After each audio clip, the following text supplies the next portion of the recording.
The latter part of the 1960s was a turbulent time in American politics. Demonstrations against the Vietnam War became increasingly volatile. Many students took to the streets to protest what they viewed as an unjust war. The levels of violence and destruction escalated. In May 1970, National Guardsmen opened fire on protesting students at Kent State, killing 4 of them. Less than 3 months later, 1 person was killed when a bomb exploded in front of a University of Wisconsin physics lab. The chaos on college campuses and city streets drew considerable media attention to the perpetrators. But there was another side of the 60s, a conservative side.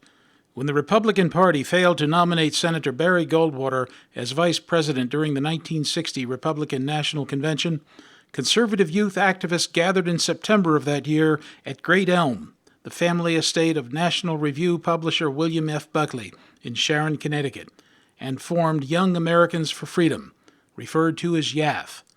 By 1966, the organization had 28,000 members nationwide, compared with 2,000 members in the Students for Democratic Society, known as the SDS.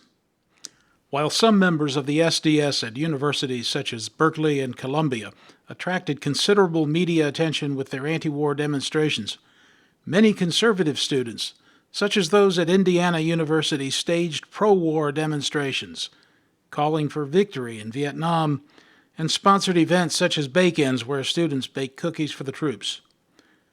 Most conservative activists believed that the best way to bring about change was to work within the system.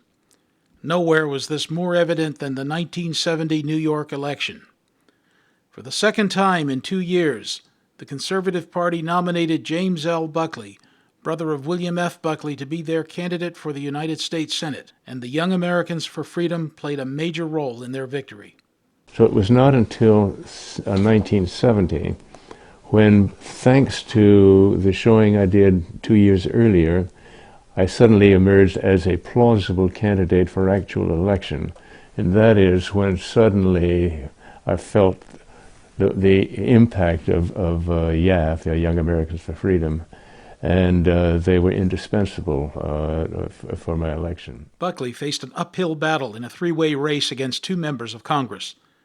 Incumbent Senator Charles Goodell, a Republican congressman appointed to complete Robert Kennedy's term, and Representative Richard Ottinger, the Democratic nominee.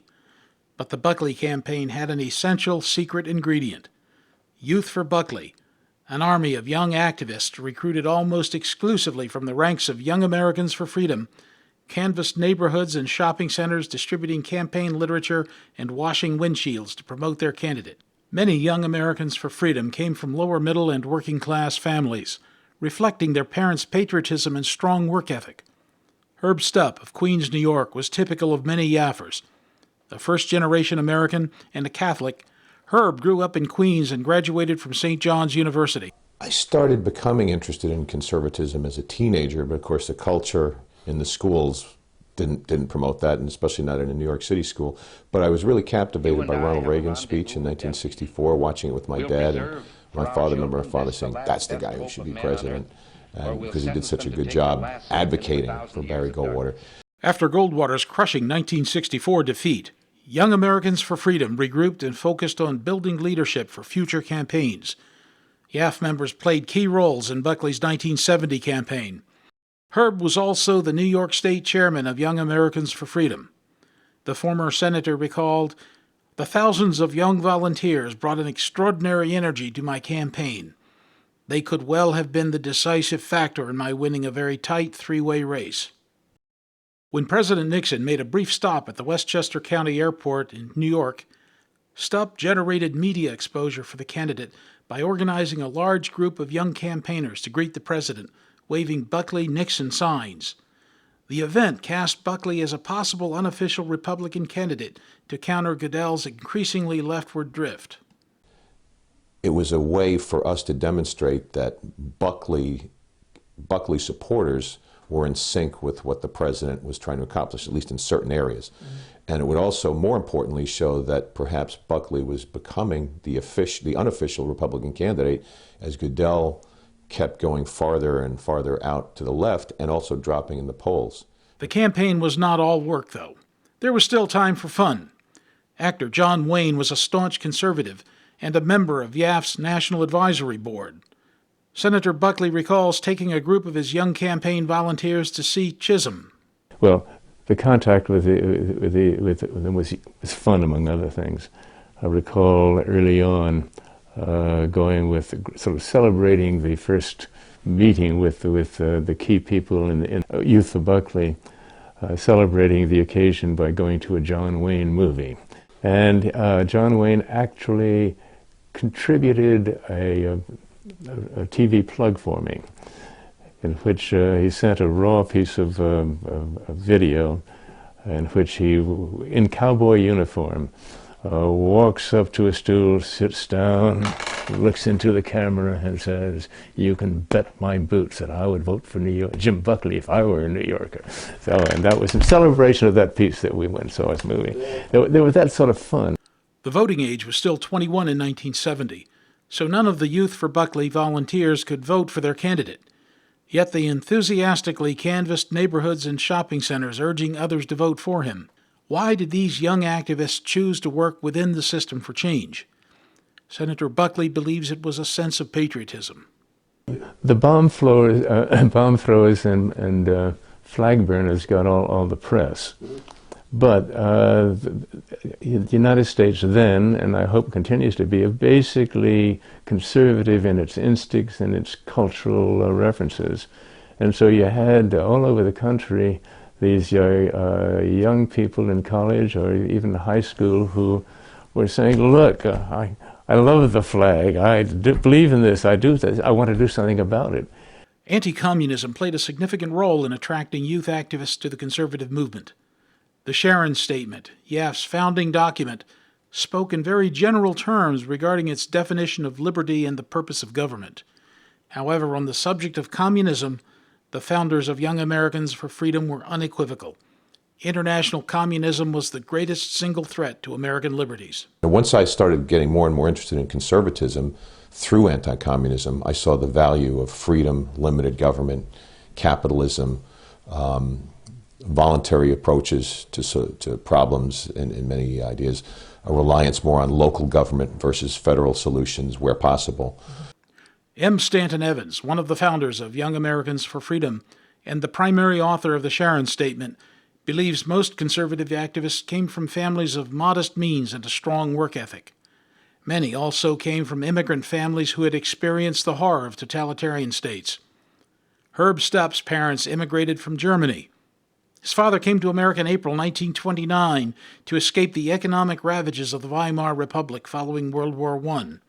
His mother immigrated from Berlin in 1947 after surviving a Nazi labor camp and seeing her grandparents' home confiscated by the Soviet Army. Herb believes his parents' experiences undoubtedly influenced our dinner table discussion and my own emerging political views. Being from an immigrant family that had difficulties with the Nazis and the communists, I think there are a number of people from that era who are involved in the conservative movement who would say people who have had experience with communism and totalitarian societies sometimes make the best conservatives because of that direct dust up with the real brutality of the state. Conservative views were not appreciated by some. Herb received a personal death threat and recalls a particularly gruesome threat at another university. But at Columbia, some of the guys I became friendly with, they went through a lot. A guy had a freshly cut pig's head put at his door, and as he awoke one morning. Many former Young Americans for Freedom began moving into leadership positions in federal as well as local and state governments from the late 1970s to the present. Elliott Abrams, a YAF member from Harvard, later served as Chief of Staff for Senator Daniel P. Moynihan and later as an Assistant Secretary of State in the Reagan administration. Ray Meyer and Michael Nozzolio were both Youth for Buckley leaders. Meyer was Oneida County executive and later served 10 years in the New York State Senate. Nozzolio is currently a New York State Senator. Senator Buckley had some thoughts on why so many former Young Americans for Freedom became candidates for elective office themselves. YAF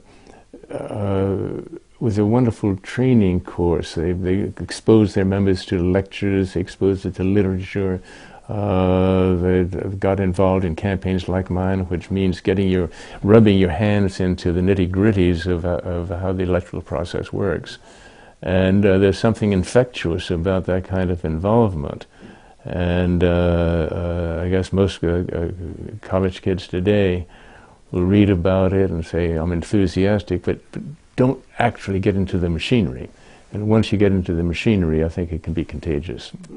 The Youth Activists Association with Young Americans for Freedom made lasting impacts on their careers.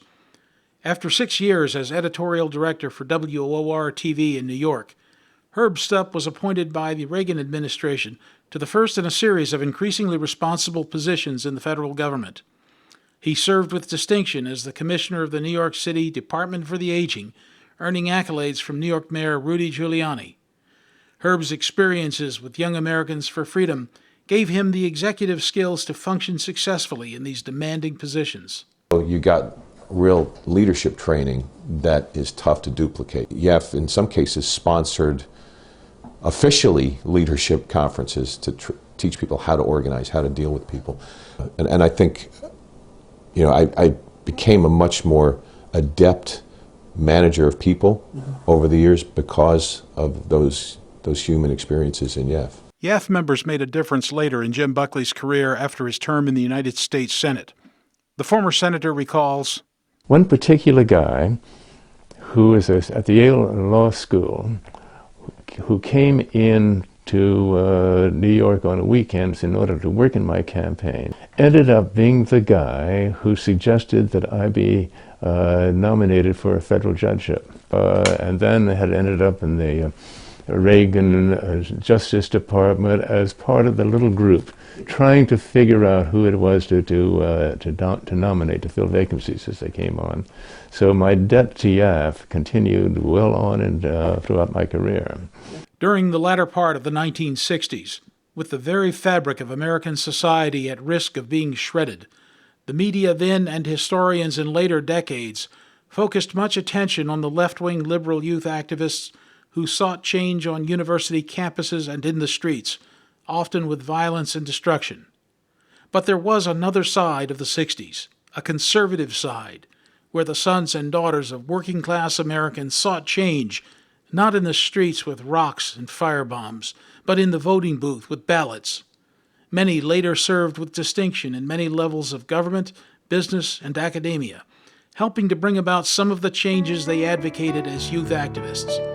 Above all, they were driven by a fervent desire to keep alive the American ideals and values handed down to them by their parents.